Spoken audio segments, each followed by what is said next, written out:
빗속을 헤매던 8살 소년이 숨을 곳을 찾아 숲 깊은 곳으로 들어갔을 때 그는 자신의 인생이 영원히 바뀔 줄 몰랐습니다. 버려진 오두막 안에서 그가 발견한 것은 단순한 피난처가 아니었습니다. 그곳에는 17년 동안 잃어버린 무언가를 찾고 있던 한 노인이 있었습니다. 그리고 소년의 목에 걸린 작은 목걸이를 본 순간 그녀의 세상이 멈췄습니다. 하지만 과거는 그렇게 쉽게 묻히지 않습니다. 누군가는 이 만남이 일어나서는 안 된다고 믿고 있었습니다. 누군가는 진실이 밝혀지는 것을 막기 위해 무슨 짓이든 할 준비가 되어 있었습니다. 그리고 그 진실 속에는 사랑, 배신, 그리고 한 어머니가 마지막 숨을 거두며 남긴 절박한 약속이 숨겨져 있었습니다. 이 이야기는 당신의 마음을 뒤흔들 것입니다. 당신을 울게 만들 것입니다. 그리고 가족의 의미, 사랑의 힘, 그리고 진실이 결코 죽지 않는다는 것을 다시 한번 깨닫게 할 것입니다. 끝까지 보지 않고는 절대 잠들 수 없을 이야기입니다. 채널 구독과 좋아요, 그리고 어디서 시청하시는지 댓글로 알려주세요. 여러분의 응원이 더 감동적인 이야기를 만드는 힘이 됩니다. 비가 그치지 않던 그날 밤, 8살 소년 리암은 계단 아래에서 숨을 죽이고 앉아 있었다. 그의 등은 벽에 딱 붙어 있었고 작은 몸은 공포로 떨고 있었다. 위층에서 들려오는 목소리는 칼날처럼 날카로웠다. 이 쓸모없는 것아, 네가 왜 우리 집에 있는지 알기나 해. 미리암의 목소리였다. 그녀는 계모였지만 리암에게 어머니라는 단어는 존재하지 않았다. 그저 살아남아야 할 사람일 뿐이었다. 리암의 손가락은 가슴에 숨겨둔 작은 은목걸이를 만지작거렸다. 그것만이 유일한 위안이었다. 목걸이 뒷면에는 흐릿한 글씨로 수인이라는 이름이 새겨져 있었다. 누가 그에게 준 것인지, 왜 이 이름이 새겨져 있는지 알 수 없었다. 하지만 이 목걸이를 만질 때마다 어딘가에서 누군가 자신을 기다리고 있다는 느낌이 들었다. 리암, 내려와. 미리암의 외침에 리암의 심장이 멎을 듯했다. 그는 천천히 계단을 올라갔다. 각 계단마다 그의 발은 무거워졌고 입술은 바짝 말라 있었다. 2층 거실에 도착했을 때 미리암은 소파에 앉아 팔짱을 낀 채 그를 노려보고 있었다. 넌 오늘도 쓸모가 없었어. 학교에서 돌아오자마자 방에 숨어 있고 밥도 제대로 안 먹고 네가 여기 있으면 돈만 나가. 알아? 리암은 고개를 숙였다. 대답하지 않으면 더 화를 낸다는 것을 알고 있었다. 죄송합니다. 죄송하다고? 죄송하다는 말로 끝나? 네가 여기 있는 이유가 뭔지 알아? 리암은 몰랐다. 진짜 부모가 누구인지도 몰랐다. 자신이 왜 이 집에 있는지도, 왜 미리암이 자신을 그렇게 증오하는지도 이해할 수 없었다. 그저 매일 살아남는 것만이 목표였다. 대답 안 해도 그럼 오늘 저녁은 없어. 미리암은 자리에서 일어나 부엌으로 걸어갔다. 리암은 그 자리에 서서 떨고 있었다. 배는 고팠지만 무엇보다 두려움이 그의 몸을 감쌌다. 그는 조용히 자신의 방으로 돌아갔다. 작은 다락방 같은 공간이었다. 창문도 제대로 닫히지 않아 밤이면 찬바람이 들어왔다. 리암은 침대 밑에서 낡은 공책을 꺼냈다. 그 공책에는 그가 그린 그림들이 가득했다. 대부분은 슬픈 얼굴들이었다. 울고 있는 여자, 혼자 서 있는 소년, 빗속을 걷는 사람들. 하지만 그 중에서도 가장 많이 그린 그림은 한 여자의 얼굴이었다. 부드러운 눈과 긴 머리를 가진 여자. 그녀가 누구인지 리암은 몰랐다. 그저 그녀를 그릴 때마다 가슴이 따뜻해지는 것 같았다. 그날 밤 리암은 잠들지 못했다. 미리암의 목소리가 계속 귓게 맴돌았다.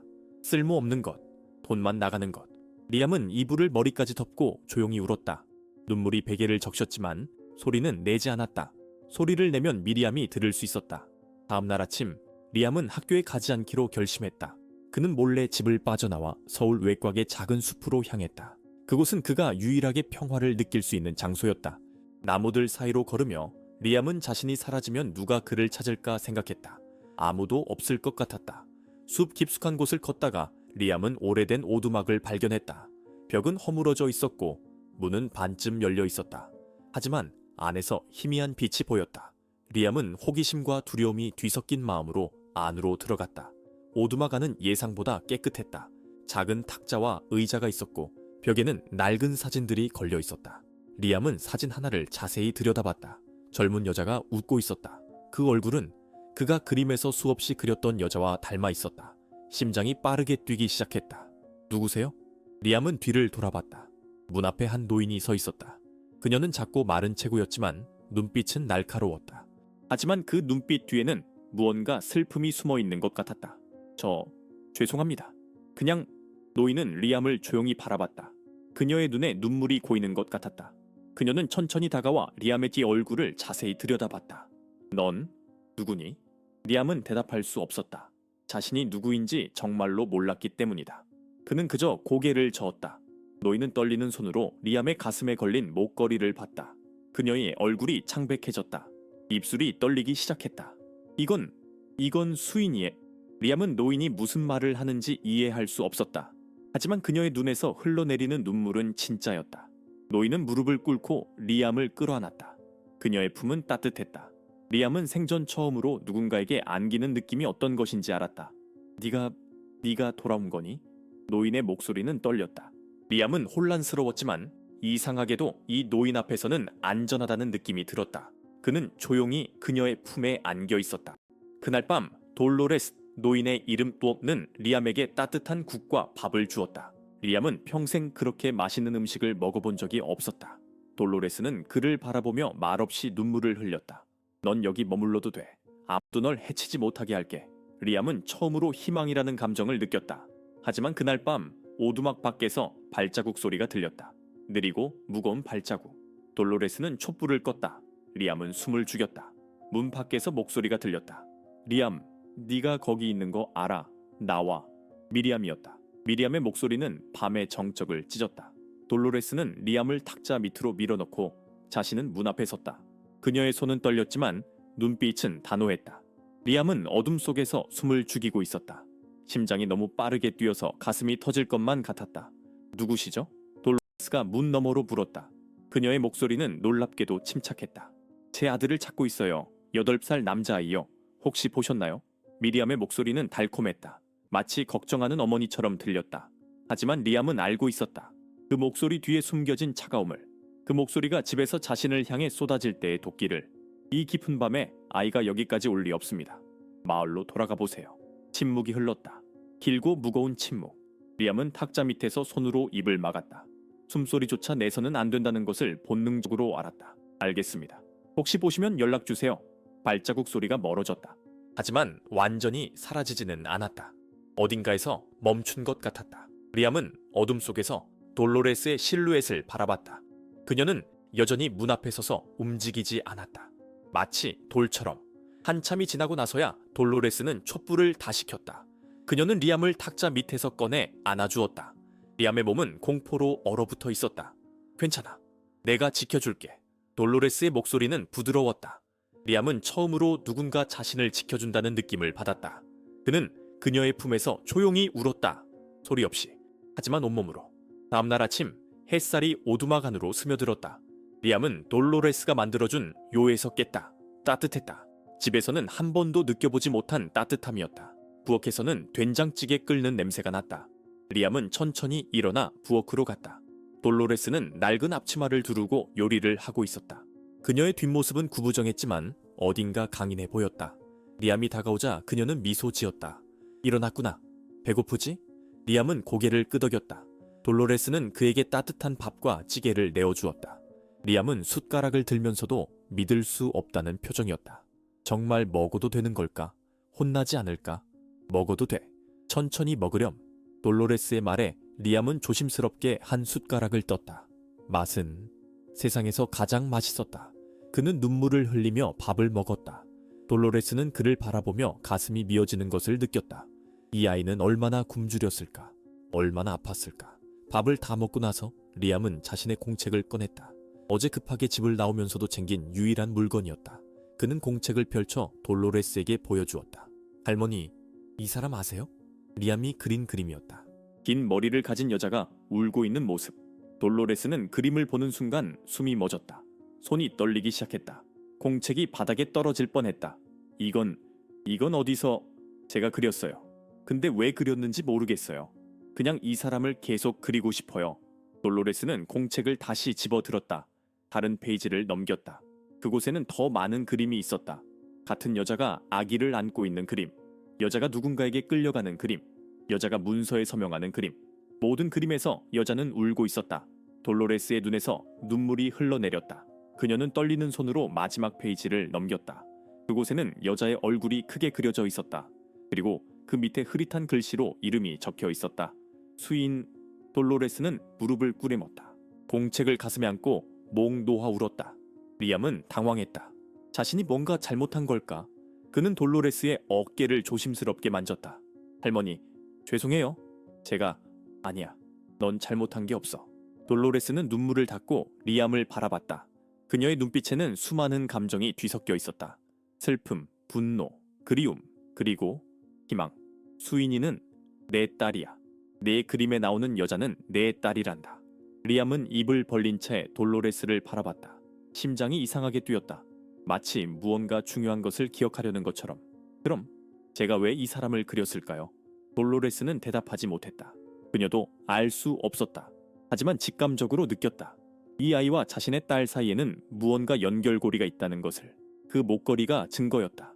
수인이가 사라지기 전 마지막으로 가지고 있던 목걸이. 수인이는 어디 계세요?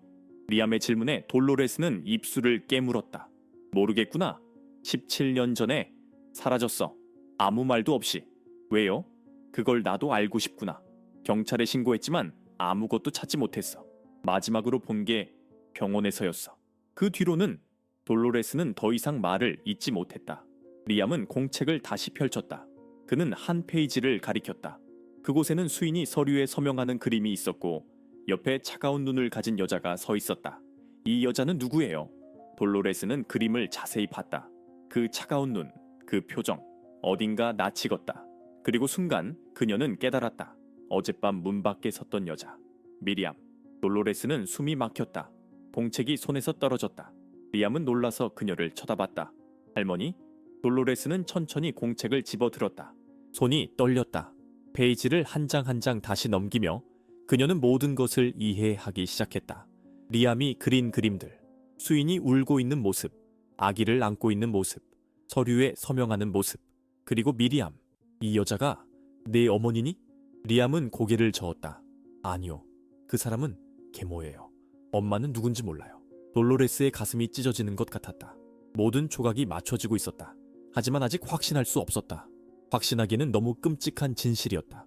그날 오후 돌로레스는 마을로 내려갔다. 리암을 오두막에 혼자 두고 가기는 무서웠지만 진실을 알아야 했다. 그녀는 오래된 친구인 박 선생을 찾아갔다. 박 선생은 마을에서 유일하게 17년 전 일을 기억하는 사람이었다. 선생님, 수인이 사라지기 전 무슨 일이 있었는지 기억하세요? 박 선생은 오래 생각했다.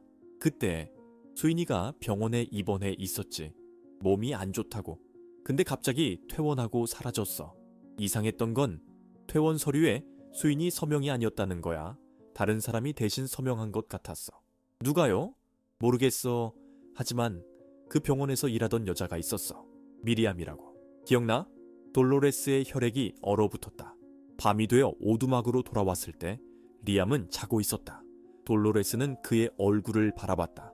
평화로운 얼굴. 하지만 그 얼굴 어딘가에서 수인이의 모습이 보였다.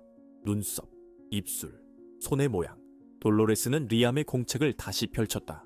마지막 페이지에 또 다른 그림이 있었다. 수인이가 아기를 안고 울고 있고 그 옆에 미안해라는 글씨가 적혀 있었다. 돌로레스는 공책을 가슴에 안았다. 그리고 그때 공책 뒷표지에서 무언가 떨어졌다. 작고 낡은 사진이었다. 사진 속에는 수인이가 있었다. 배가 불러 서 있었다. 임신한 모습이었다. 돌로레스는 바닥에 주저앉았다. 사진 뒷면에는 날짜가 적혀 있었다. 17년 전 리암이 태어났을 바로 그 시기였다. 돌로레스는 밤새 잠을 이루지 못했다. 사진을 손에 쥔 채 창밖을 바라보며 수없이 눈물을 흘렸다. 수인이가 임신했었다는 사실, 그리고 그 아기가 어디로 갔는지 아무도 말해주지 않았다는 사실. 17년 동안 그녀는 딸을 찾아 헤맸지만 정작 손녀가 있었을지도 모른다는 생각은 한 번도 해본 적이 없었다. 새벽 5시 돌로레스는 조용히 자리에서 일어났다. 리암은 여전히 깊은 잠에 빠져 있었다. 그의 얼굴은 어젯밤보다 더 평화로워 보였다. 처음으로 악몽 없이 잔 것 같았다. 돌로레스는 담요를 그의 어깨까지 덮어주고 부엌으로 갔다. 그녀는 오래된 나무 상자를 꺼냈다. 수인이가 남긴 물건들이 담긴 상자였다. 17년 동안 한 번도 열지 못했던 상자. 손가락이 떨렸다. 뚜껑을 열자 수인이의 향기가 미약하게 풍겨왔다. 아니, 어쩌면 그녀의 기억 속 향기일 뿐인지도 몰랐다. 상자 안에는 수인이의 일기장, 낡은 스카프, 학교 졸업사진, 그리고 몇 장의 편지가 있었다. 돌로레스는 떨리는 손으로 편지 중 하나를 꺼냈다. 봉투는 이미 누렇게 발해돼 있었지만 수인이의 필체는 여전히 선명했다. 엄마에게 첫 줄을 읽는 순간 돌로레스의 눈에서 눈물이 쏟아졌다. 편지는 접혀진 채로 봉투 안에 있었다. 마치 보내지 못한 편지처럼 그녀는 천천히 편지를 펼쳤다. 엄마에게 이 편지를 쓰는 지금 제 손은 너무 떨려서 글씨가 제대로 나오지 않아요. 엄마께 말씀드려야 할 것이 있어요. 하지만 어떻게 말해야 할지 모르겠어요. 엄마가 실망하실까봐 두려워요. 엄마, 저 임신했어요. 아직 18살인데 아기를 가졌어요. 아버지는 누군지 말할 수 없어요. 그 사람은 이미 떠났고 저는 혼자예요. 병원에 입원했을 때 한 여자가 찾아왔어요. 그녀는 친절해 보였어요. 저를 도와주겠다고 했어요. 하지만 엄마, 지금 생각해보면 그녀의 눈은 차가웠어요. 얼음처럼. 그녀는 서류를 가져왔어요. 아기를 좋은 가정에 입양 보내는 서류라고 했어요. 저는 혼란스러웠어요. 아기를 키울 수 있을지 자신이 없었어요. 엄마께 짐이 될까봐 두려웠어요. 그래서 서명했어요. 하지만 엄마, 서명하는 순간부터 뭔가 잘못됐다는 느낌이 들었어요. 그 여자가 서류를 너무 빨리 가져갔어요. 제가 다시 보자고 했을 때 이미 늦었어요. 출산 날이 다가오고 있어요. 엄마, 무서워요. 이 아기를 만날 수 있을까요? 아니면 제가 서명한 그 서류 때문에 영원히 잃게 될까요? 만약 제게 무슨 일이 생기면 제발 제 아기를 찾아주세요. 제발요? 사랑하는 딸, 수인. 편지는 거기서 끝났다. 돌로레스는 편지를 가슴에 안고 소리내어 울었다. 딸이 그렇게 고통받고 있었는데 그녀는 아무것도 몰랐다. 딸이 도움을 청하고 있었는데 그녀는 곁에 없었다. 할머니? 리암의 목소리에 돌로레스는 놀라 고개를 들었다. 리암은 문 앞에 서서 그녀를 걱정스럽게 바라보고 있었다. 잠옷 차림의 작은 소년. 그 눈빛에서 돌로레스는 수인이를 봤다. 리암, 이리 와. 리암은 천천히 다가왔다. 돌로레스는 그를 무릎에 앉히고 편지를 보여주었다. 이건 수인이가 쓴 편지야. 네가 태어나기 직전에 쓴 것 같구나. 리암은 편지를 읽었다. 한글을 읽을 줄 알았지만 어려운 단어들이 많았다. 하지만 전체적인 내용은 이해할 수 있었다. 한 여자가 아기를 빼앗으려 했다는 것. 그 여자의 눈이 차가웠다는 것. 할머니, 그 여자가 미리암인가요? 돌로레스는 고개를 끄덕였다. 그녀의 목소리는 떨렸다. 그럴 가능성이 높아. 박 선생님 말로는 미리암이 그 병원에서 일했대. 그리고 네 계모가 바로 미리암이라면 말을 잇지 못했다. 너무나 끔찍한 진실이었다. 미리암이 수인이의 아기를 빼앗아 자신의 아들처럼 키웠다는 것. 아니, 키운 것도 아니었다. 학대했다. 리암은 자신의 목걸이를 만졌다. 수인이라는 이름이 새겨진 목걸이. 할머니, 그럼 저는 수인이 언니의 아들인가요? 돌로레스는 리암의 손을 꼭 잡았다. 아직 확실하지 않아. 하지만 그럴 가능성이 높아. 리암의 눈에 눈물이 고였다. 처음으로 자신의 진짜 엄마가 누구인지 알 것 같았다. 자신이 왜 그 여자의 얼굴을 계속 그렸는지, 왜 그 목걸이를 보면 가슴이 아픈지. 엄마는 지금 어디에 계세요? 돌로레스는 입술을 깨물었다. 모르겠구나. 출산 후에 사라졌어. 아무도 그녀를 보지 못했어. 둘은 한참 동안 아무 말 없이 앉아 있었다. 밖에서는 새들이 지저귀고 있었다. 아침 햇사반한 타사함 햇살이 창문을 통해 들어왔다. 하지만 오두막안은 여전히 어두웠다. 그날 오후 돌로레스는 리암을 데리고 마을로 내려가기로 했다. 진실을 밝히려면 증거가 더 필요했다. 병원 기록, 출생 증명서, 무언가. 하지만 마을 입구에 도착했을 때 그들은 이상한 광경을 목격했다. 여러 사람이 모여서 수군거리고 있었다. 그중 한 명이 돌로레스를 보고 다가왔다. 돌로레스 씨, 큰일 났어요. 미리암 씨가 경찰에 신고했어요. 아들이 유괴당했다고. 돌로레스의 얼굴이 창백해졌다. 리암은 본능적으로 그녀의 치마를 붙잡았다. 유괴라니요? 리암은 스스로 도망친 거예요. 그건 우리가 알 바 아니에요. 경찰이 수색하고 있어요. 조심하세요. 사람들은 돌로레스를 의심스러운 눈으로 바라봤다. 마을 사람들 중 일부는 미리암을 동정했다. 그녀는 지난 몇 년간 완벽한 어머니인 척했으니까. 아무도 리암이 집에서 어떤 대우를 받았는지 몰랐다. 돌로레스는 리암의 손을 꼭 잡고 오두막으로 돌아갔다. 마음이 급했다. 미리암이 움직이기 시작했다. 경찰을 동원했다. 시간이 많지 않았다. 오두막에 도착하자마자 돌로레스는 리암을 안전한 곳에 숨겼다. 그리고 자신은 다시 수인이의 상자를 뒤졌다. 뭔가 더 있을 것 같았다. 증거, 진실을 밝힐 수 있는 무언가. 그때 상자 바닥에서 작은 수첩이 나왔다. 수인이의 병원 기록이었다. 돌로레스는 숨을 죽이고 페이지를 넘겼다. 진료 날짜, 검사 결과, 의사소견, 그리고 마지막 페이지에 출산 기록이 있었다. 2008년 3월 15일 오전 2시 34분 남아 출생, 체중 3.2kg. 돌로레스의 손이 멎었다. 리암의 생일이 3월 15일이었다. 같은 날이었다. 그리고 그 아래 작은 글씨로 메모가 적혀 있었다. 산모 의식 이름, 아기 소재 불명, 담당자 미리암 최. 돌로레스는 수첩을 떨어뜨렸다. 모든 것이 명확해졌다. 수인이가 출산 후 의식을 잃었을 때 미리암이 아기를 데려간 것이었다. 바로 그때 밖에서 발자국 소리가 들렸다. 여러 명이었다. 돌로레스는 창문으로 내다봤다. 경찰차 2대가 오두막 앞에 서 있었다. 그리고 그 옆에 미리암이 서 있었다. 그녀의 얼굴에는 차가운 미소가 걸려 있었다. 문을 두드리는 소리가 울렸다. 경찰입니다. 문 열어주세요. 돌로레스의 심장이 귀청을 찢을 듯 뛰었다. 그녀는 리암이 숨어있는 다락방을 재빨리 확인한 후 깊은 숨을 들이마셨다. 손은 떨렸지만 그녀는 침착함을 유지해야 했다.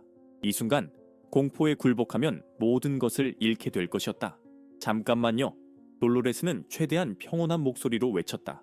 그녀는 수인이의 병원 기록 수첩을 재빨리 옷 안쪽 주머니에 숨겼다. 이것은 유일한 증거였다. 절대 빼앗겨서는 안 됐다. 문을 열자 2명의 경찰관이 서 있었다. 젊은 남자 경찰과 중년의 여자 경찰이었다. 그리고 그 뒤에 미리암이 서 있었다. 그녀는 검은색 코트를 입고 있었고 얼굴에는 걱정스러운 표정을 지었지만 눈은 승리감으로 빛나고 있었다. 돌로레스 김씨 맞으십니까? 남자 경찰관이 물었다. 그의 목소리는 공손했지만 단호했다. 네, 맞습니다. 최근에 8살 남자아이를 보신 적 있으십니까? 이 여자분의 아들인데 어제부터 실종됐습니다. 돌로레스는 미리암을 똑바로 쳐다봤다. 미리암도 그녀를 응시했다. 둘 사이에는 보이지 않는 전쟁이 벌어지고 있었다. 아이를 본 적 없습니다. 저기요. 미리암이 앞으로 나섰다. 그녀의 목소리는 떨리고 있었다. 연기였다. 완벽한 연기. 제발요. 제 아들을 돌려주세요. 리암은 어린아이예요. 밖에서 혼자 밤을 보내면 안 돼요. 제발, 제발 부탁이에요. 미리암은 심지어 눈물까지 흘렸다. 여자 경찰관이 그녀의 어깨를 두드렸다. 돌로레스는 속이 뒤틀렸다. 저 악마 같은 여자가 피해자인 척하고 있다니. 저는 정말 아무것도 모릅니다. 아이를 본 적도 없고요. 남자 경찰관이 오두막 안을 둘러봤다. 안을 확인해봐도 될까요? 영장 없이는 안 됩니다. 돌로레스의 단호한 말에 경찰관은 눈썹을 치켜 올렸다. 하지만 그녀가 옳았다. 영장 없이는 집을 수색할 수 없었다. 알겠습니다. 하지만 혹시 아이를 보시면 즉시 연락해주세요. 이건 실종 아동 사건입니다. 경찰관들이 돌아서려는 순간 미리암이 소리쳤다. 거짓말하고 있어요. 제 아들이 분명 저 안에 있어요. 어젯밤 여기서 목소리를 들었다고요. 증거가 있습니까? 여자 경찰관이 차분하게 물었다. 저는 어머니예요. 제 아들 목소리를 들었어요. 분명히. 최 씨, 진정하세요. 영장을 받아오겠습니다. 그때 다시 오겠습니다. 경찰차가 떠났다. 하지만 미리암은 남아 있었다. 그녀는 오두막 앞에 서서 돌로레스를 노려봤다. 이제 둘만 남았다. 가면을 벗을 시간이었다. 당신이 뭘 하려는지 알아요, 돌로레스. 미리암의 목소리는 얼음장처럼 차가웠다. 아까의 떨림은 온데간데 없었다. 당신이야말로 뭘 한 건지 내가 다 알고 있어. 돌로레스도 물러서지 않았다. 그녀의 눈빛은 타오르고 있었다. 증거 있어요? 없으면 입 다무세요. 리암은 제 아들이에요. 법적으로 제가 보호자고요. 법적으로? 훔친 아이에게 무슨 법적 권리가 있어? 미리암의 얼굴이 일그러졌다. 당신 딸에게 물어보세요. 아, 맞다. 못 물어보죠. 그 여자는 이미 말을 끝내지 못했다. 돌로레스가 앞으로 다가가 미리암의 멱살을 잡았다. 70대 노인의 힘이라고 믿기지 않을 만큼 강했다. 수인이에게 무슨 짓을 한 거야? 내 딸이 어디 있어? 미리암은 웃었다. 미친 듯이. 찾아보세요. 평생 찾아봐요. 절대 못 찾을 테니까. 돌로레스는 미리암을 밀쳐냈다. 그녀는 비틀거리며 뒤로 물러났다. 이틀 안에 영장 받아올 거예요. 그때 리암을 데려갈 거고 당신은 유괴범으로 감옥에 갈 거예요. 노후를 감방에서 보내는 기분이 어떨지 기대되네요. 미리암은 돌아서서 걸어갔다. 돌로레스는 그녀의 뒷모습을 노려보다가 문을 쾅 닫았다. 그녀는 벽에 기대어 주저앉았다. 온몸에서 힘이 빠졌다. 할머니, 리암이 다락방에서 내려왔다. 그의 얼굴은 공포로 얼어붙어 있었다. 위에서 모든 대화를 들었던 것이다. 괜찮아, 리암. 할머니가 지켜줄게. 하지만 돌로레스 자신도 확신할 수 없었다. 이틀 안에 무언가를 해야 했다. 영장이 나오면 리암을 숨길 곳이 없었다. 그리고 미리암이 법적 보호자라면 법은 그녀 편이었다.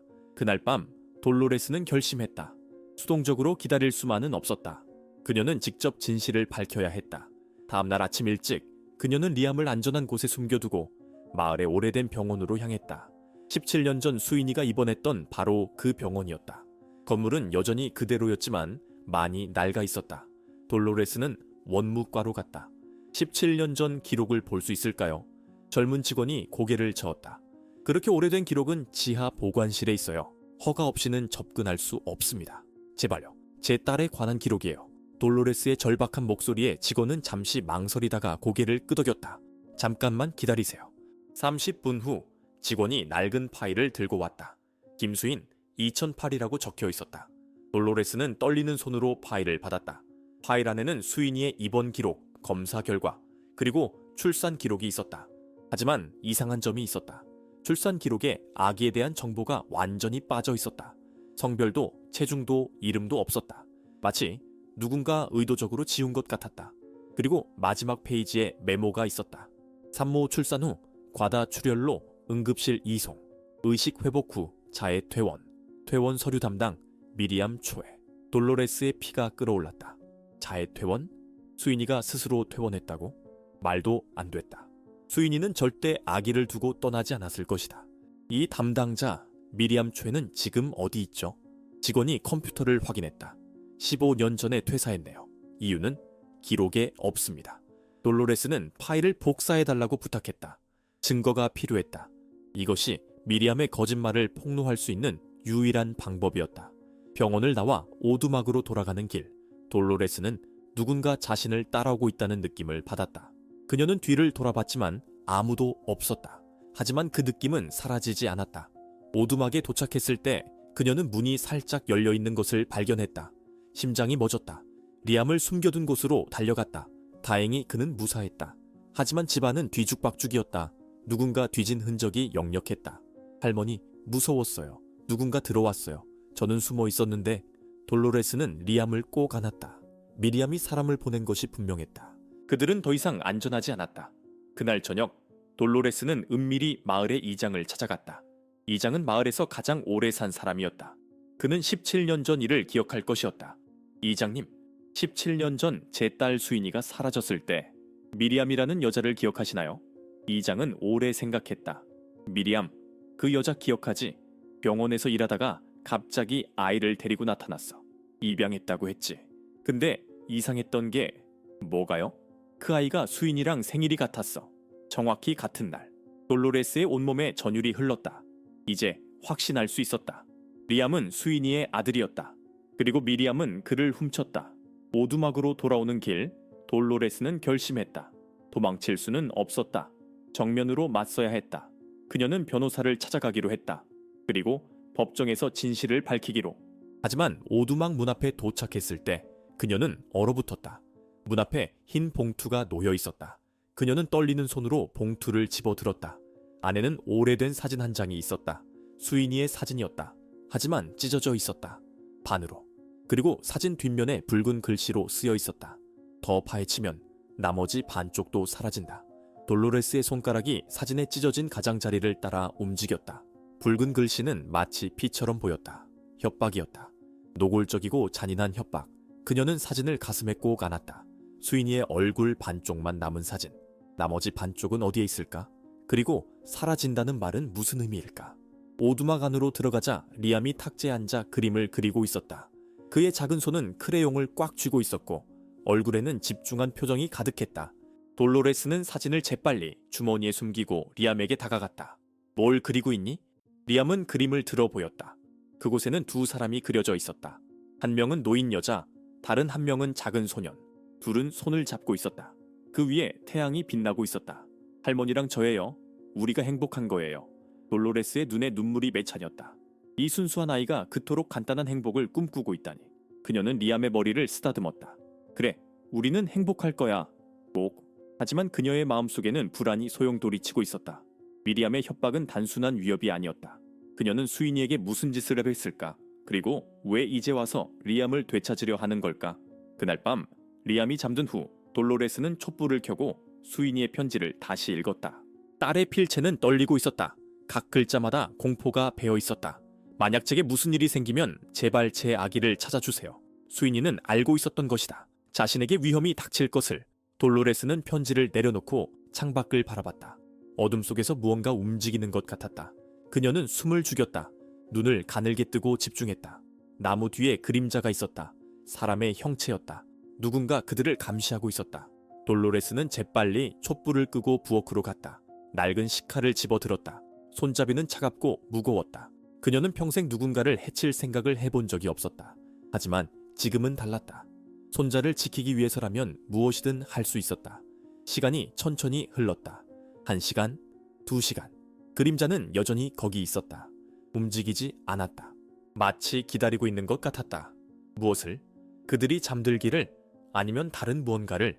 새벽 3시쯤 그림자가 움직이기 시작했다.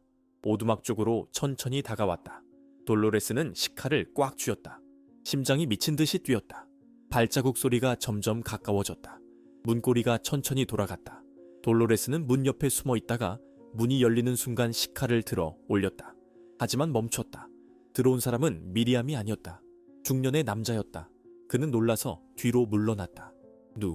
누구세요? 돌로레스가 떨리는 목소리로 물었다. 남자는 손을 들어 보였다. 무기가 없다는 표시였다. 저는 박준호입니다. 간호사였어요. 17년 전 그 병원에서 일했습니다. 돌로레스의 눈이 커졌다. 간호사? 그 병원에서? 왜 여기 온 거죠? 이 시간에? 준호는 주변을 둘러보며 긴장한 표정을 지었다. 들어가도 될까요? 밖에서 얘기하긴 위험해요. 미리암이 사람들을 풀어놨어요. 돌로레스는 잠시 망설이다가 고개를 끄덕였다. 준호가 들어오자 그녀는 문을 잠갔다. 그들은 작은 목소리로 이야기하기 시작했다. 17년 전 저는 수인 씨의 출산을 도왔어요. 돌로레스는 숨을 삼켰다. 제 딸을 아셨나요? 준호는 고개를 끄덕였다. 그의 눈에는 죄책감이 가득했다. 네, 수인 씨는 아름다운 분이었어요. 하지만 너무 두려워하고 있었죠. 출산 전날 밤 저에게 말했어요. 누군가 자신의 아기를 빼앗으려 한다고. 저는 그 말을 믿지 않았어요. 그냥 산모의 불안이라고 생각했죠. 그런데 출산 당일 수인 씨는 과다 출혈로 정신을 잃었어요. 그 사이에 미리암이 아기를 데려갔어요. 저는 이상하다고 생각했지만 미리암이 입양 서류가 다 준비됐다고 했어요. 합법적이라고. 돌로레스는 주먹을 불끈 쥐었다. 합법적이라고요? 산모가 의식도 없는 상태에서? 준호는 고개를 숙였다. 저도 나중에야 깨달았어요. 그게 잘못됐다는 걸. 하지만 이미 늦었어요.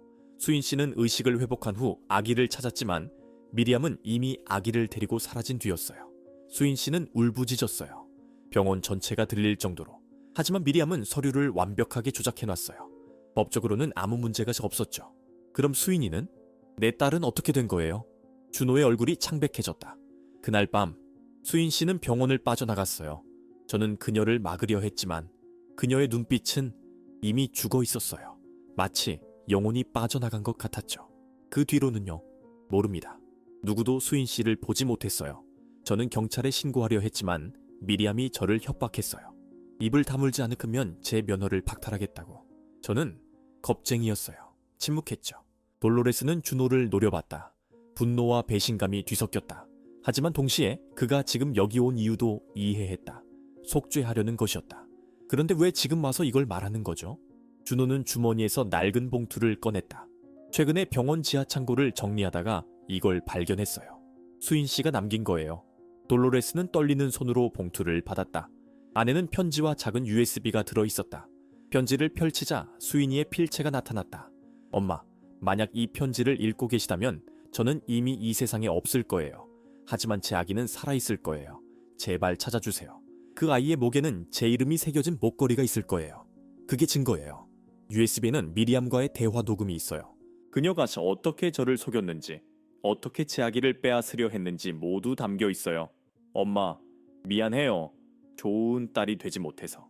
하지만 부디 제 아기만은 구해주세요. 사랑해요. 돌로레스는 편지를 읽으며 소리 없이 울었다.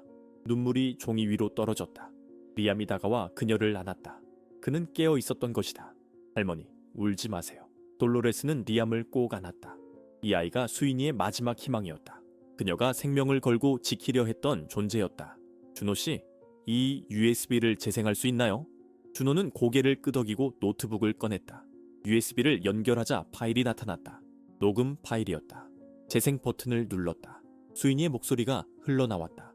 떨리고 있었다. 미리암 씨, 제 아기를 입양 보내고 싶지 않아요. 마음이 바뀌었어요. 그리고 미리암의 차가운 목소리. 너무 늦었어, 수인 씨. 이미 서류에 서명했잖아. 법적으로 유효해. 하지만 저는 아기 아빠의 동의도 못 받았어요. 이건 불법이에요. 아기 아빠? 누가 믿겠어? 넌 미혼모야. 18살짜리 애가 무슨 수로 아기를 키워? 나한테 감사해야지. 제발요. 제발 제 아기만은 입 다물어. 네가 저항하면 네 엄마도 다칠 수 있어. 조용히 사라지는 게 모두를 위해 좋을 거야. 녹음은 거기서 끝났다. 돌로레스는 몸을 떨었다. 분노로, 슬픔으로. 준호도 창백한 얼굴로 고개를 숙였다. 이제 알았어요. 이걸로 미리암을 고발할 수 있어요. 돌로레스는 USB를 꼭 쥐었다. 이것이 무기였다. 진실을 밝힐 무기. 하지만 그때 밖에서 차 소리가 들렸다. 여러 대였다. 돌로레스는 창문으로 내다봤다. 경찰차 세대가 오두막을 포위하고 있었다. 그리고 미리암이 내렸다. 손에는 종이를 들고 있었다. 영장이었다. 돌로레스의 심장이 가라앉았다. 영장. 그들이 가장 두려워하던 순간이 왔다. 준호는 재빨리 노트북을 닫고 USB를 돌로레스에게 건넸다. 이걸 숨기세요. 절대 빼앗기면 안 돼요. 돌로레스는 USB를 옷 안쪽 깊숙이 숨겼다. 리암은 그녀의 치마를 붙잡고 떨고 있었다. 그의 얼굴은 공포로 일그러져 있었다. 할머니, 저 안 가고 싶어요. 저 미리암한테 안 갈래요. 돌로레스는 무릎을 꿇고 리암의 얼굴을 두 손으로 감쌌다. 리암, 잘 들어. 할머니를 믿어. 절대 너를 포기하지 않을 거야. 무슨 일이 있어도. 문을 두드리는 소리가 요란했다. 수색 영장입니다. 문을 여세요. 돌로레스는 천천히 일어나 문을 열었다. 경찰관 5명이 들어왔다. 그리고 미리암이 그들 뒤에 서서 승리의 미소를 지었다. 그녀의 눈빛은 차갑고 잔인했다. 리암! 미리암이 외쳤다. 리암은 돌로레스 뒤에 숨었다. 경찰관 1명이 앞으로 나섰다. 아이를 법적 보호자에게 인계해야 합니다. 잠깐만요. 돌로레스가 소리쳤다. 그녀는 주머니에서 병원 기록 사본을 꺼냈다. 이 여자는 범죄자예요. 17년 전에 제 딸의 아기를 불법으로 빼앗아갔어요. 경찰관들이 서류를 받아 훑어봤다. 하지만 미리암은 침착했다. 말도 안 돼요. 저는 리암을 합법적으로 입양했어요. 모든 서류가 완벽하게 준비되어 있고요. 거짓말이에요. 이 아이는 제 손자예요. 증거가 있나요? DNA 검사라도 했나요? 미리암의 말에 돌로레스는 입을 다물었다. DNA 검사 하지 않았다. 시간도 없었고 어떻게 해야 할지도 몰랐다. 없으시죠? 그럼 이건 그냥 노인의 망상일 뿐이에요. 리암, 이리 와. 집에 가자. 리암은 돌로레스를 더 꽉 붙잡았다. 그의 작은 몸은 공포로 얼어붙어 있었다. 싫어요. 저는 할머니랑 있을 거예요. 경찰관이 리암에게 다가가려 하자 돌로레스는 본능적으로 리암을 감쌌다. 그녀는 70대의 노인이었지만 그 순간만큼은 호랑이처럼 강했다. 제 손자를 건드리지 마세요. 부인, 법을 어기면 체포될 수 있습니다. 그럼 저를 체포하세요. 하지만 이 아이는 절대 저 여자에게 보낼 수 없어요. 그때 준호가 앞으로 나섰다. 저는 증인입니다. 17년 전 이 아이의 출산 과정을 지켜봤어요. 미리암 최는 산모의 동의 없이 아기를 데려갔어요. 미리암의 얼굴이 일그러졌다. 처음으로 그녀의 가면에 금이 갔다. 당신이 뭔데 끼어들어요? 당신도 공범이잖아요. 그때 입 다물고 있었으면서. 맞아요. 저는 겁쟁이였어요. 하지만 더 이상은 아니에요. 준호는 경찰관에게 다가가 속삭였다. 경찰관의 표정이 심각해졌다. 그는 무정의를 들어 본부와 통화를 시작했다. 미리암은 초조해지기 시작했다. 상황이 자신의 통제를 벗어나고 있었다. 이건 말도 안 돼요. 저는 리암의 합법적 보호자예요. 당장 아이를 제게 넘기세요. 최 씨, 진정하세요. 상황을 파악하고 있습니다. 경찰관의 차분한 목소리에 미리암은 더욱 화를 냈다. 그녀는 돌로레스에게 다가가 얼굴을 마주했다. 두 여자의 눈빛이 부딪혔다. 증오와 결의가 공기를 가득 채웠다. 당신은 이길 수 없어요, 돌로레스. 저는 모든 걸 완벽하게 준비했어요. 법은 제 편이에요. 법은 진실 편이에요. 그리고 진실은 언젠가 드러나게 돼 있어요. 미리암은 비웃었다. 진실? 당신의 딸이 어디 있는지 아세요?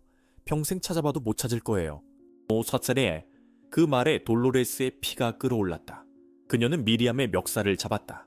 경찰관들이 그들을 떼어놓으려 했지만 돌로레스의 힘은 놀라웠다. 내 딸에게 뭘 한 거야? 대답해. 놔요. 저를 폭행하고 있어요. 다들 보고 있잖아요. 경찰관들이 결국 돌로레스를 떼어냈다. 그녀는 숨을 헐떡이며 미리암을 노려봤다. 리암은 울고 있었다. 준호는 그를 달래려 했지만 아이는 멈추지 않았다. 제발요. 할머니를 데려가지 마세요. 그때 경찰관의 무정의에서 소리가 났다. 그는 잠시 듣더니 모두를 향해 말했다. 본부의 지시입니다. 이 사건은 복잡한 법적 문제가 얽혀 있으니 아동보호기관의 임시보호 조치를 취하겠습니다. 양측 모두 합의할 때까지 아이는 중립적인 장소에 머물게 됩니다. 뭐라고요? 미리암이 소리쳤다. 저는 엄마예요. 제 아들을 왜 시설에 보내요? 초혜 씨, 현재 양측 모두 아이의 출생과 관련해 상충되는 주장을 하고 있습니다. 아이의 안전을 위해 이것이 최선입니다. 돌로레스도 마음이 찢어졌다. 리암을 시설에 보낸다니. 하지만 미리암에게 보내는 것보다는 나았다. 적어도 그곳에서는 안전할 것이었다. 리암, 돌로레스는 아이에게 다가가 무릎을 꿇었다. 리암은 눈물로 범벅이 된 얼굴로 그녀를 바라봤다. 할머니랑 헤어지는 거예요? 잠깐만이야. 할머니가 꼭 데리러 올게. 약속해. 정말요? 정말이야. 할머니를 믿어. 돌로레스는 목걸이를 리암의 목에 다시 걸어주었다. 그녀는 속삭였다. 이걸 절대 잃어버리면 안 돼. 이게 네가 누구인지 증명하는 거야. 리암은 목걸이를 꼭 쥐고 고개를 끄덕였다. 경찰관이 그를 데리고 나갔다. 리암은 계속 뒤를 돌아보며 돌로레스를 바라봤다. 그 눈빛에 담긴 두려움과 신뢰가 돌로레스의 가슴을 찢었다. 차가 떠나고 오두막은 다시 고요해졌다. 미리암은 마지막으로 돌로레스를 노려보고는 떠났다. 그녀의 뒷모습에는 분노가 가득했다.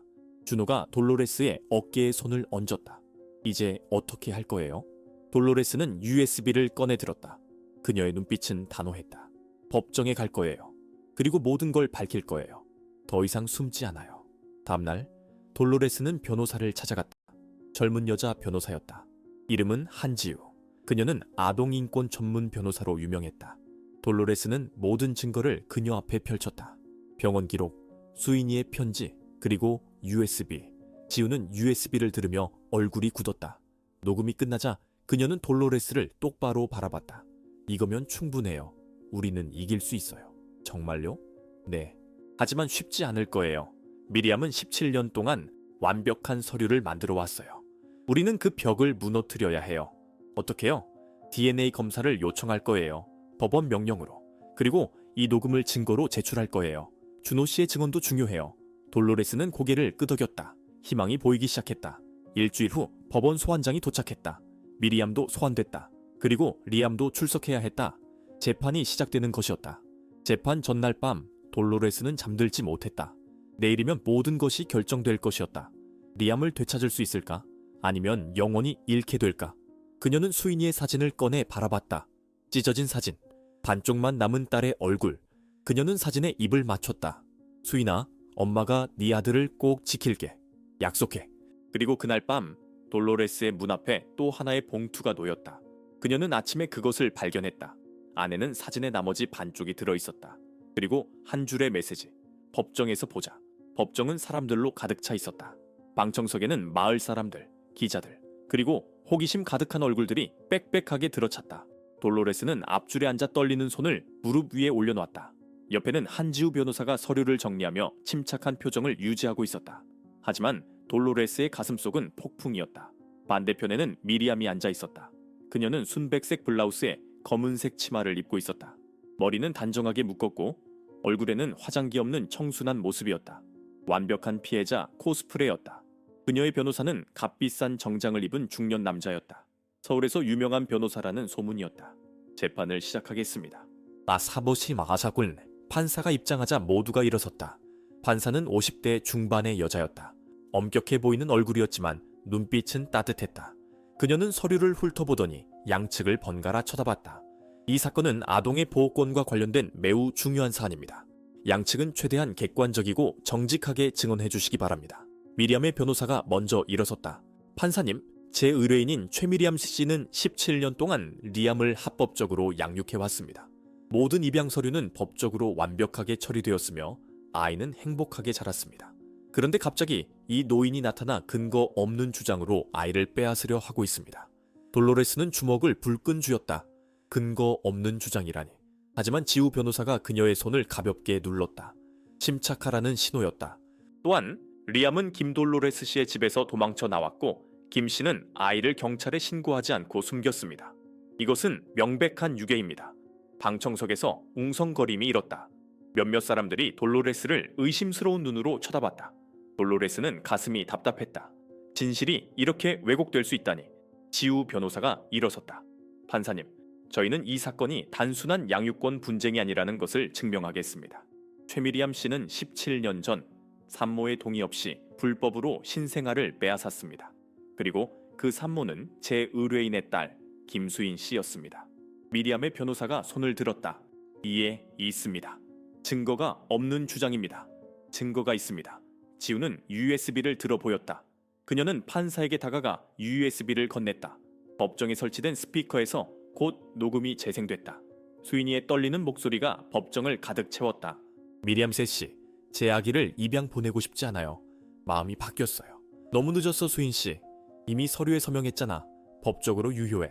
하지만 저는 아기 아빠의 동의도 못 받았어요. 이건 불법이에요. 아기 아빠? 누가 믿겠어? 넌 미혼모야. 18살짜리 애가 무슨 수로 아기를 키워. 나한테 감사해야지. 제발요. 제발 제 아기만은 입 다물어. 네가 저항하면 네 엄마도 다칠 수 있어. 조용히 사라지는 게 모두를 위해 좋을 거야. 법정은 충격에 빠졌다. 방청석에서 숨죽이는 소리가 들렸다. 미리암의 얼굴은 창백해졌다. 그녀는 변호사에게 뭔가 속삭였지만 변호사는 당황한 표정이었다. 이건 조작된 녹음입니다. 미리암이 벌떡 일어나 소리쳤다. 저는 그런 말 한 적 없어요. 누가 조작한 거예요? 판사가 망치를 두드렸다. 정숙, 초혜 씨, 자리에 앉으세요. 미리암은 떨리는 몸으로 앉았다. 그녀의 손은 테이블을 꽉 쥐고 있었다. 완벽했던 가면이 무너지기 시작했다. 지우 변호사는 계속했다. 또한 저희는 당시 병원에서 근무했던 간호사 박준호 씨를 증인으로 신청합니다. 준호가 증인석에 섰다. 그는 긴장한 표정이었지만 목소리는 확고했다. 저는 17년 전 김수인 씨의 출산을 도왔습니다. 수인 씨는 출산 후 과다 출혈로 의식을 잃었고 그 사이에 최미리암 씨가 아기를 데려갔습니다. 저는 이상하다고 생각했지만 미리암 씨가 입양 서류가 완벽하다고 했습니다. 나중에 알고 보니 수인 씨는 아기를 찾고 있었습니다. 하지만 이미 늦었고 수인 씨는 그날 밤 병원을 떠났습니다. 그 뒤로 아무도 그녀를 보지 못했습니다. 방청석이 다시 술렁였다. 몇몇 사람들이 미리암을 비난하는 눈빛으로 쳐다봤다. 미리암의 변호사가 일어났다. 증인에게 묻겠습니다. 당신은 왜 17년 동안 침묵했습니까? 만약 정말 불법이었다면 왜 그때 신고하지 않았습니까? 준호는 고개를 숙였다. 두려웠습니다. 미리암 씨가 저를 협박했고 저는 겁쟁이였습니다. 하지만 더 이상 침묵할 수 없었습니다. 이 아이가 진실을 알 권리가 있습니다. 판사가 고개를 끄덕였다. 다음 증인을 부르세요. 리암을 증인으로 신청합니다. 법정의 문이 열리고 리암이 들어왔다. 작은 소녀는 깔끔한 옷을 입고 있었지만 얼굴은 창백했다. 그는 돌로레스를 보자 눈에 눈물이 고였다. 돌로레스도 눈물을 참을 수 없었다. 리암은 증인석에 섰다. 너무 작아서 거의 보이지 않았다. 판사가 부드러운 목소리로 물었다. 리암, 긴장하지 않아도 돼. 네가 경험한 것을 솔직하게 말해주면 돼.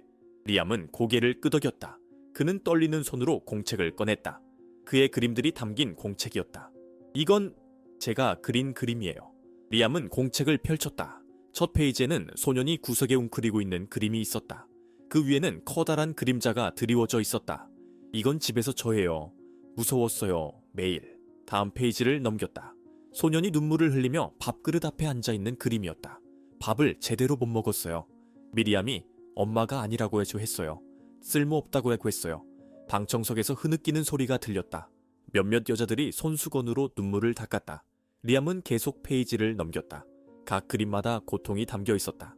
매를 맞는 그림, 혼자 우는 그림, 어둠 속에 갇힌 그림, 그리고 마지막 페이지. 그곳에는 노인 여자가 소년의 손을 잡고 있는 그림이 있었다. 둘 다 웃고 있었다. 그 위에 태양이 빛나고 있었다. 이건 할머니예요.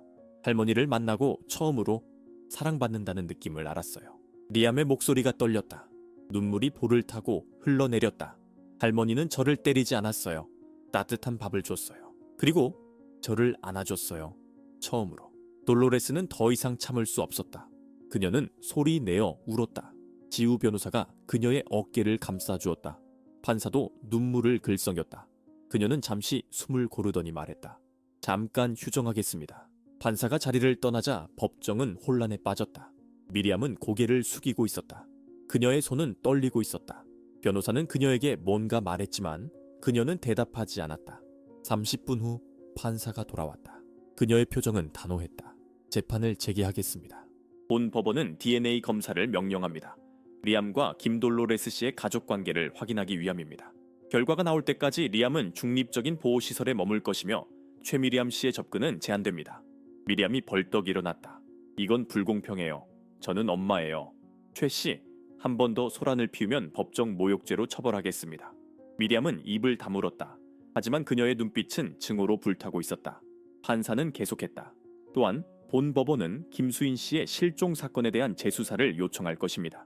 이 사건에는 밝혀지지 않은 진실이 많습니다. 법정이 끝나고 돌로레스는 리암에게 다가갔다.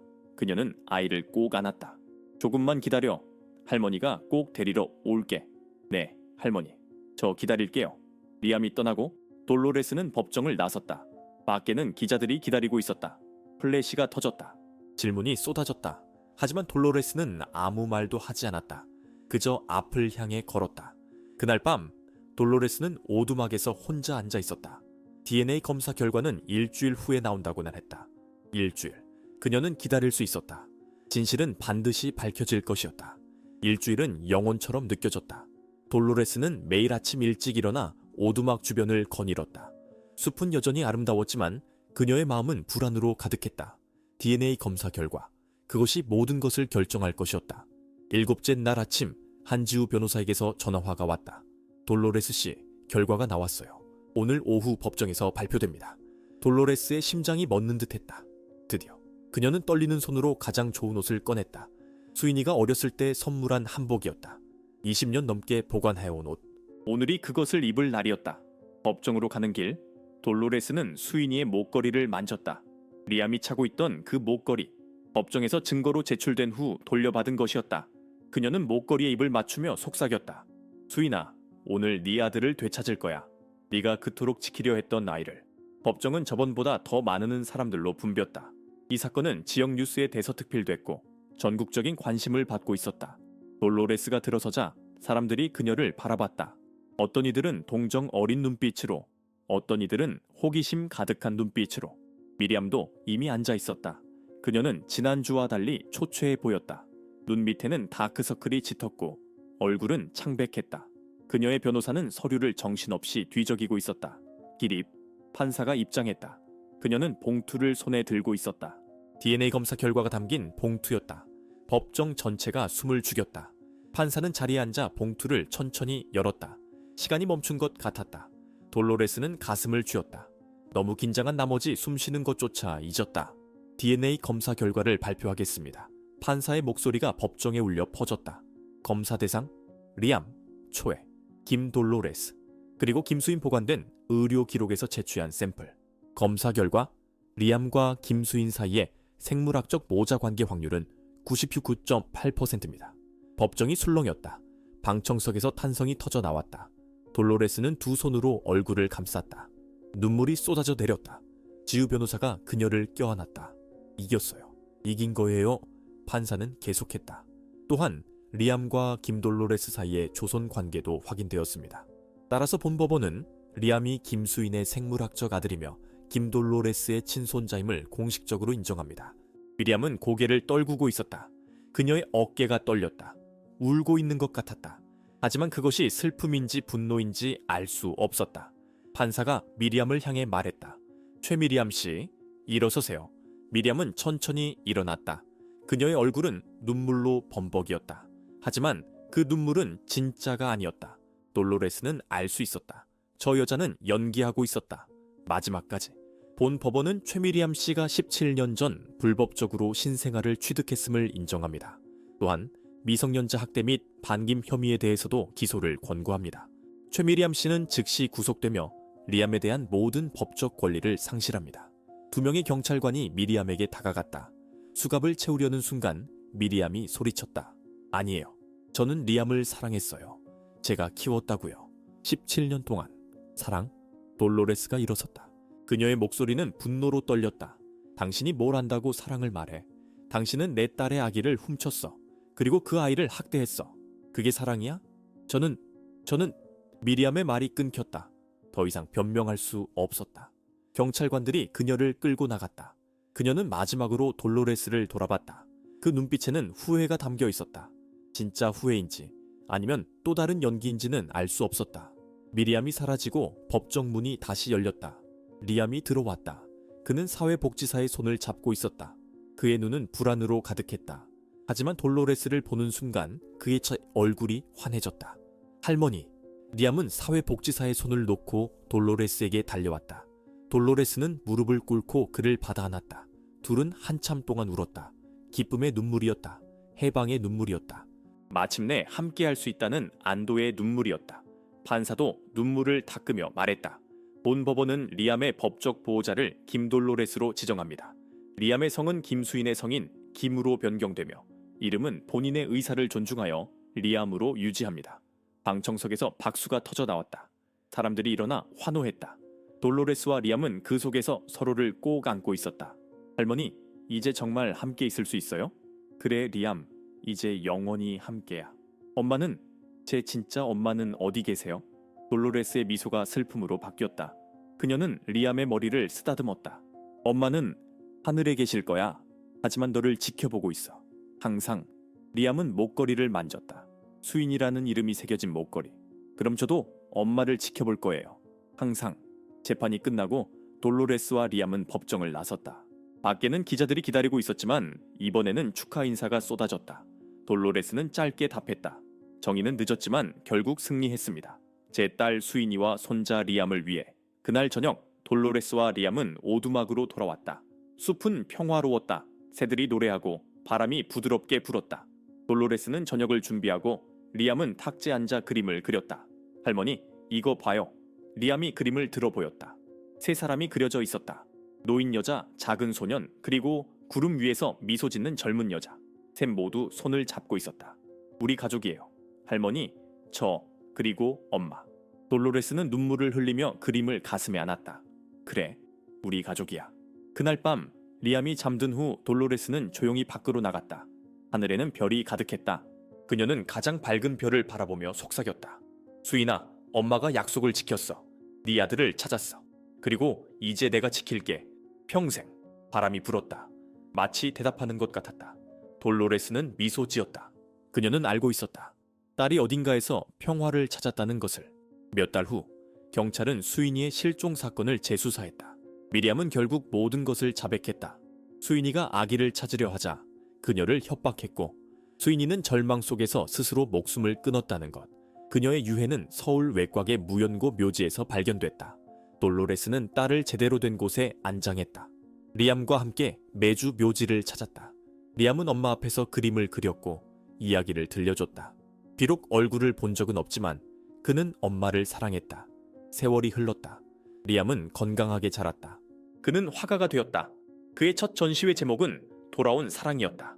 모든 그림에는 할머니, 엄마, 그리고 자신이 등장했다. 사람들은 그의 그림을 보며 울었다. 전시회 개막식 날, 이미 80이 넘은 돌로레스는 리암의 손을 잡고 서 있었다. 이제 청년이 된 리암은 할머니를 부축하며 말했다. 할머니, 이 모든 게 할머니 덕분이에요. 아니야, 리암, 이건 우리가 함께 이뤄낸 거야. 너와 나, 그리고 네 엄마가. 둘은 전시장 한가운데 걸린 가장 큰 그림을 바라봤다. 제목은 약속이었다. 그림 속에는 오두막이 있었다. 문 앞에 노인과 소년이 서서 서로를 안고 있었다. 그리고 하늘에서 따뜻한 빛이 그들을 비추고 있었다. 그것은 단순한 그림이 아니었다. 그것은 사랑의 증거였다. 포기하지 않은 믿음의 증거였다. 그리고 진실은 언제나 승리한다는 증거였다. 오두막은 이제 단순한 집이었다. 그곳은 상처받은 영혼들이 치유되는 곳이었다. 사랑이 다시 시작되는 곳이었다. 그리고 무엇보다 가족이 다시 만나는 곳이었다. 리암은 자신의 운명을 그 버려진 오두막에서 찾았다. 하지만 진짜 운명은 할머니의 사랑이었다. 그리고 엄마가 남긴 마지막 선물이었다. 밤하늘의 별들은 여전히 빛나고 있었다. 그중 가장 밝은 별 하나가 오두막을 비추고 있었다. 마치 지켜보듯이, 마치 축복하듯이. 그리고 그 별빛 아래 할머니와 손자는 함께 집으로 걸어갔다. 손을 꼭 잡고 영원히. 이 이야기는 단순히 한 소년과 할머니의 재회가 아닙니다. 이것은 우리 모두에게 던지는 질문입니다. 만약 당신이 돌로레스였다면 17년 동안 잃어버린 딸의 흔적을 발견했을 때 어떻게 했을까요? 모든 것을 걸고 진실을 밝히기 위해 싸웠을까요? 아니면 두려움에 굴복했을까요? 그리고 만약 당신이 리암이었다면 학대와 고통 속에서도 여전히 사랑을 믿을 수 있었을까요? 이 이야기가 우리에게 가르쳐주는 것은 명확합니다. 진실은 아무리 깊이 묻혀 있어도 결국 빛을 보게 된다는 것입니다. 사랑은 시간과 거리, 그리고 심지어 죽음조차도 이길 수 있다는 것입니다. 그리고 가장 중요한 것은 포기하지 않는 한 희망은 절대 사라지지 않는다는 것입니다. 돌로레스는 나이와 두려움에도 불구하고 손자를 위해 싸웠습니다. 그녀는 우리 모두에게 증명했습니다. 진정한 사랑은 어떤 장애물도 뛰어넘을 수 있다는 것을. 오늘 이 이야기가 당신의 마음에 닿았다면 채널 구독과 좋아요를 눌러주세요. 그리고 이 감동을 더 많은 사람들과 나누기 위해 공유해주세요. 당신의 작은 행동 하나가 누군가에게는 위로가 되고 희망이 될 수 있습니다. 다음 이야기에서 또 만나요. 당신의 마음을 울릴 준비를 하고 기다려주세요.